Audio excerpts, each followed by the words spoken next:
우리는 어제 로마서 12장 1, 2절에 4번에 걸친 강의를 마쳤습니다. 왜냐하면 1, 2절이 기독교 세계관에 있어서 아주 중요한 본문이고 로마서 마지막까지 이어지는 이 최종 단락에 있어서 이의 서론 역할도 하기 때문입니다. 우리는 하나님의 이미 분명히 보여주신 그 기뻐하시는 뜻을 순종할 때 더 많은 주님의 기뻐하시는 뜻을 알 수 있다 했어요. 여러분, 많은 그리스도인들이 의외로 진지합니다. 한국교회 비판하시는 분들 중에 성도들이 생각이 없고 성도들이 자라가기를 힘쓰지 않고 비관적으로 얘기하시는 분들 많이 있는데, 제가 알기로 성도들 대다수는요, 은혜 받고 싶어 해요. 자라나고 싶어 합니다. 잘 믿고 싶어 해요. 그런데 어떻게 해야 됩니까? 나를 향한 하나님의 뜻 뭡니까? 이거 알고 싶어하는 사람 대단히 많아요. 그럴 때 성경의 바른 순서, 원리를 알려주어야 합니다. 성경을 하나하나 펴가면서 하나님께서 출애굽기 20장과 신명기 5장에 십계명 알려주셨지요. 이것은 영원 무궁토록 계속되는 예수님도 인정하신 율법의 말씀입니다. 요약이지요. 도덕법의 요약입니다. 이것이 하나님 사랑과 이웃 사랑으로 정리되지 않습니까? 이 말씀을 그대로 지키셔요. 하나님 한 분만 사랑하시고 안식일, 주일을 거룩하게 지키시고요. 살인하지 마시고 마음으로 누굴 미워하지 마시고, 또 우리에게 분명히 보여진 뜻은 무엇입니까? 거룩함이지요. 또 무엇입니까? 항상 기도하고 쉬지 말고 기도하며 범사에 감사하는 것.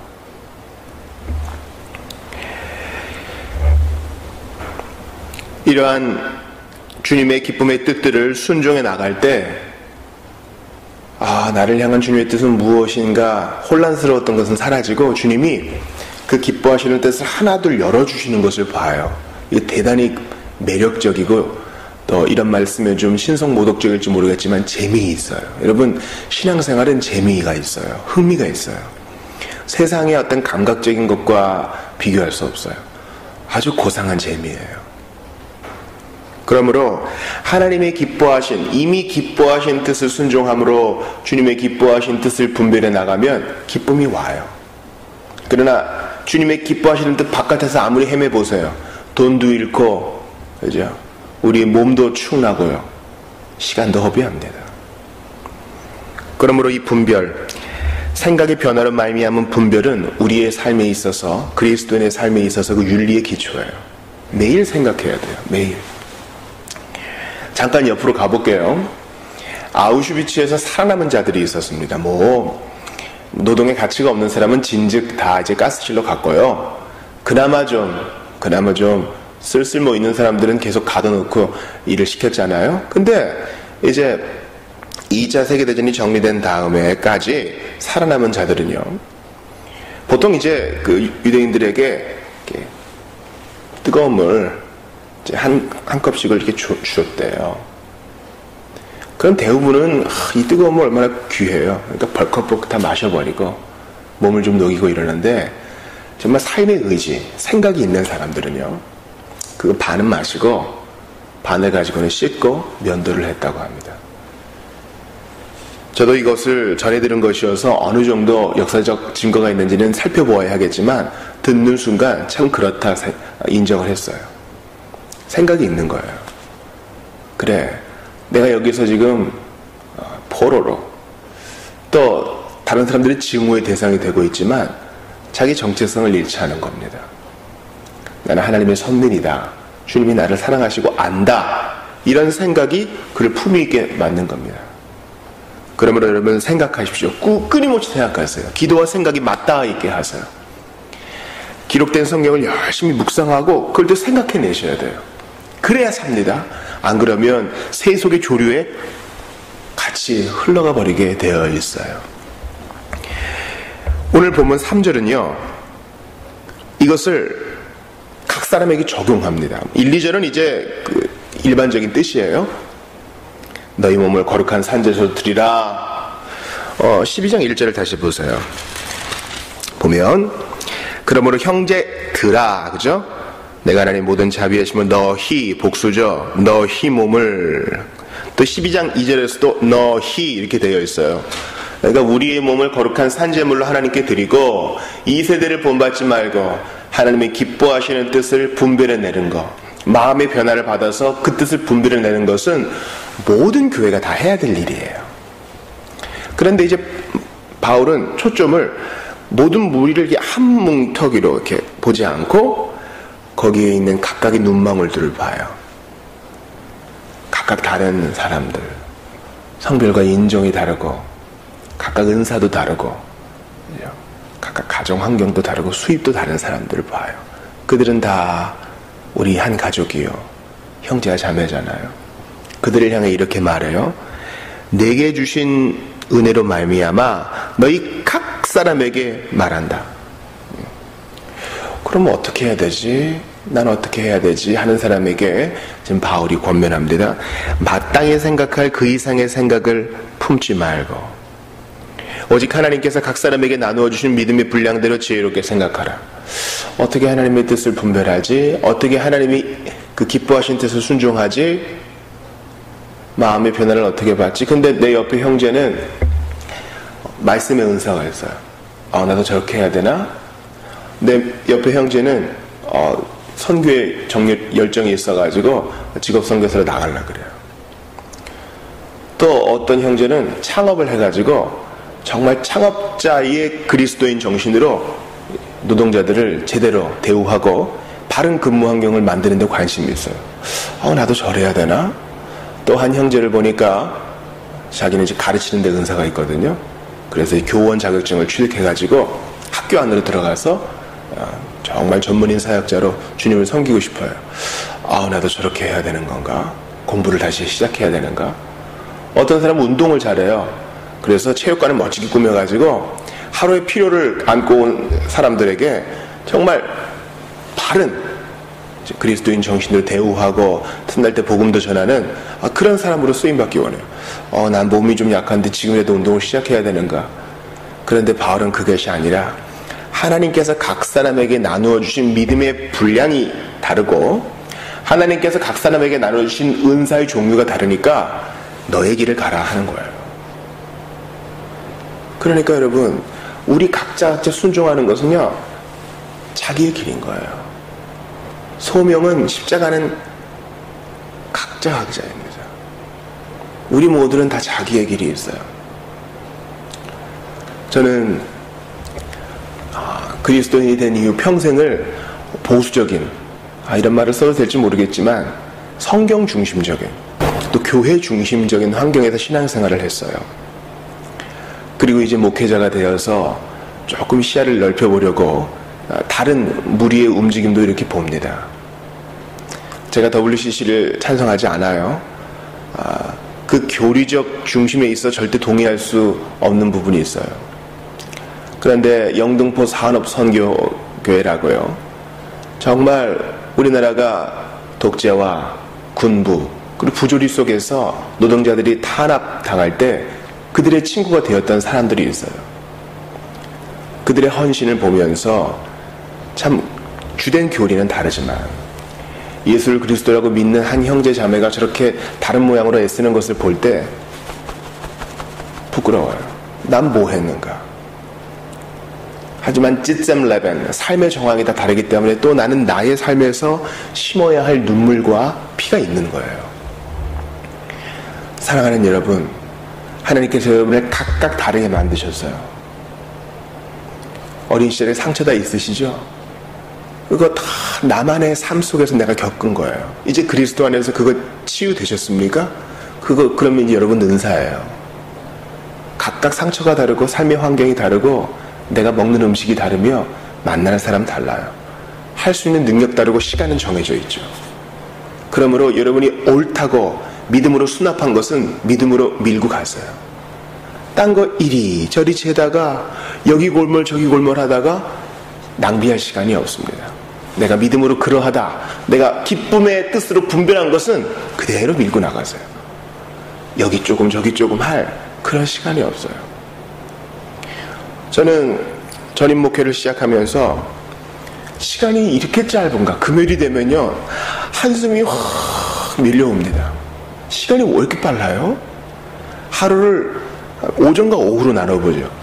새벽 기도하고 경건의 시간을 갖고 기도 좀 하고 집에 가서 밥 먹고 아이들 보내고 다시 나의 학습 시간은 얼마 안 됩니다. 금방 또 점심 먹을 시간 돼요. 그러고 나서 신방 좀 갔다 오면요 해 집니다. 그리고 저녁 시간에 기도 좀 하고 또 타인을 위한 강의도 좀 준비하고 이러면 자정 넘어가요. 한 달에 2번 있는 독서 모임을 준비하거나 목회자 개인의 발전을 위해서 책 좀 읽으려면 정말 부단히 노력을 해야 됩니다. 리고니오 미니스트리처럼 이제 보편적인 그리스도인들을 위해서 여러 가지 강의를 좀 만들고 싶은데 시간이 없어요. 딴 거 할 시간이 없는 거예요. 믿음으로 쭉 가야 돼요. 낭비하지 말고. 개인전도 하고 성도의 기본만 해도요 시간이 부족합니다. 그러므로 3절에서 바울이 얘기한 것을 마음에 새기세요. 너희 각 사람에게 말하노니 마땅히 생각할 그 이상의 생각을 품지 말고 자기 자신에 대해서요 생각이 있어 자기를 지키세요. 하나님이 마땅히 나누어 주신 바가 있어요. 오직 하나님께서 각 사람에게 또 한 사람 한 사람을 보고 말하죠. 나누어 주신 믿음의 분량대로 지혜롭게 생각해라. 어떤 사람은 큰 믿음의 분량을 받았어요. 믿음의 분량도 은사입니다.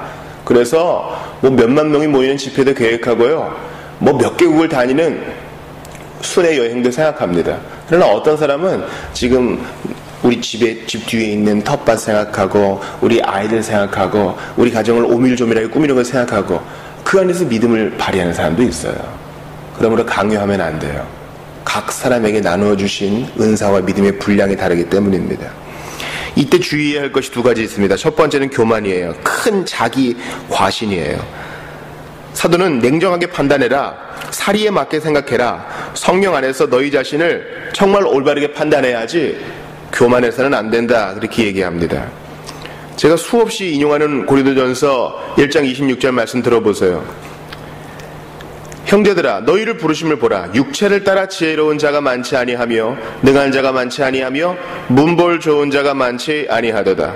그러나 하나님께서 세상에 미련한 것들을 택하사 지혜 있는 자들을 부끄럽게 하려 하시고 세상에 약한 것들을 택하사 강한 것들을 부끄럽게 하려 하시며 하나님께서 세상에 천한 것들과 멸시받는 것들과 없는 것들을 택하사 있는 것들을 폐하려 하시나니 이는 아무 육체도 하나님 앞에서 자랑하지 못하게 하려 하심이라. 아멘.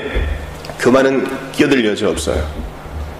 각자 나눠주신 믿음의 분량대로 생각해야지 거기에 교만이 딱 끼어들어와서 아유 난 저 사람보다 나아.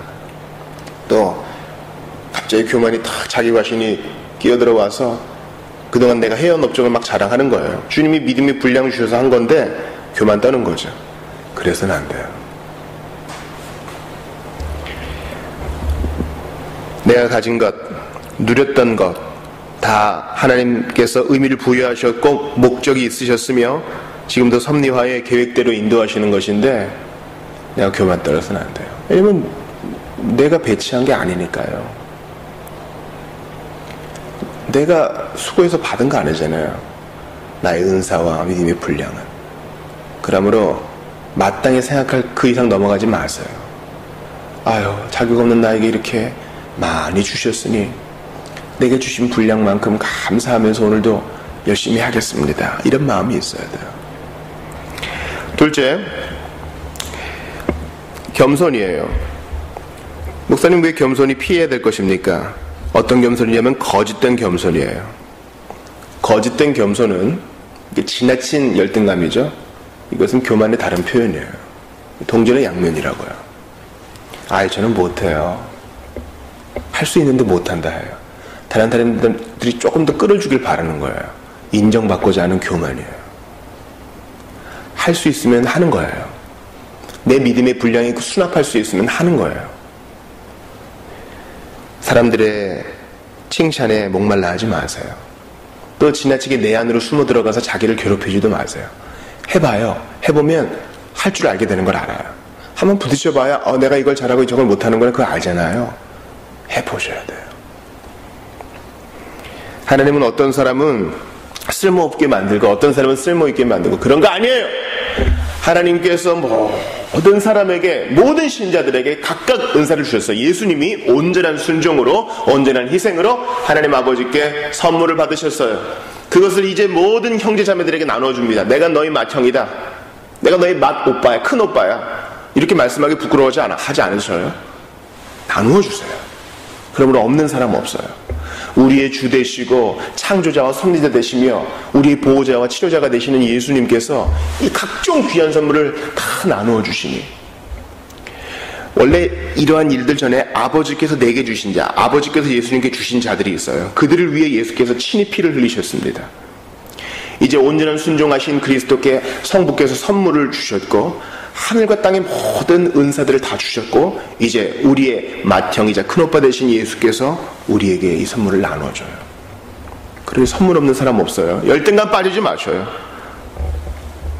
그러므로 우리 모두는 다 주님 앞에 은혜 받은 자요, 은사 받은 자요, 믿음의 분량이 있는 자입니다. 그러므로 무슨 일을 하든지 마음을 다하여 죽게 하듯 하고 사람에게 하듯 하지 마십시오. 믿음을 행사할 때 사람 의식하지 마세요. 아유, 내가 이렇게 하는 거 평가하면 어떡하지? 아유, 잘한다 못한다 하면 어떡하지? 그런 생각하지 마세요. 여러분, 그런 생각할 시간이 어디 있어요?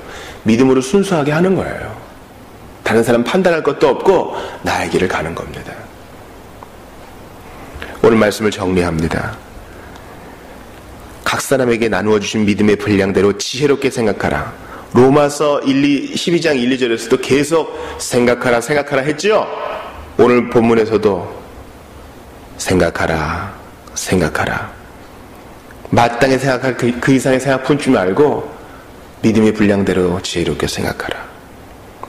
사망에 이르는 7가지 죄를 선배들이 정리했습니다. 그 중에 최고는 교만이에요. 교만 떨지 말고 겸손히 내게 허락하신 그 길을 갑시다. 여러분, 예수님이 이 땅에 사시면서 거드름 피우신 거 보신 적 있어요? 전 들어보지 못했어요. 나는 못해요. 아, 예수님 하실 수 있잖아요. 이렇게 열등감으로 거짓 겸손 피우신 적이 있어요? 저는 절대 보지 못했어요. 그분은 완전한 하나님이자 완전한 인간으로서 마땅히 품어야 할 생각 이상 넘어가지 않으시고 자기의 길 갔어요. 아, 하필 왜 내가 십자가를 져가지고, 그런 거 아니고요.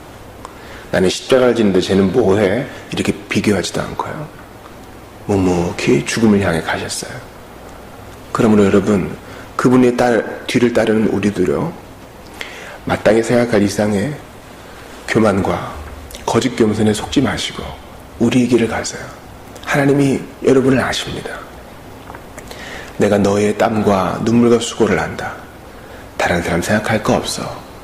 네가 져야 할 십자가다. 그러나 내가 같이 지고 간다. 무거운 부문은 내가 지고 가지. 너는 따라오너라. 나의 멍에는 쉽다. 멍에가 없을 수는 없어. 그러나 내가 더 힘든 편을 택하였으니 너는 따라오너라. 주님이 말씀하십니다. 믿음을 발휘하세요. 각각 주신 믿음의 분량대로 주님을 기쁘시게 하시는 여러분들 다 되시기를 바랍니다. 기도합시다. 하나님 아버지, 저희는 많은 시간 교만했고 또 열등감에 빠져 정신을 못 차리고 시간을 허비했습니다. 이제 주신 말씀 의지하여서 남은 평생 주님을 위해 합당하게 생각하여 합당하게 순종하기 원하오니 연약한 저희를 도우시고 온전한 본을 보여주신 예수님의 뒤를 따르게 하옵소서. 십자가를 지시되 다른 사람 생각하지 아니하시고 자신의 사명을 온전히 성취하신 예수 그리스도를 높이며 오늘 하루도 살기 원합니다. 저희를 붙들어 주시옵소서. 돌아오는 주일 하나님 에스겔 말씀 받을 때 복되게 하시고 또 다 같이 신방 가려고 합니다. 주께서 평화 가운데 잘 맞춰주게 하옵소서.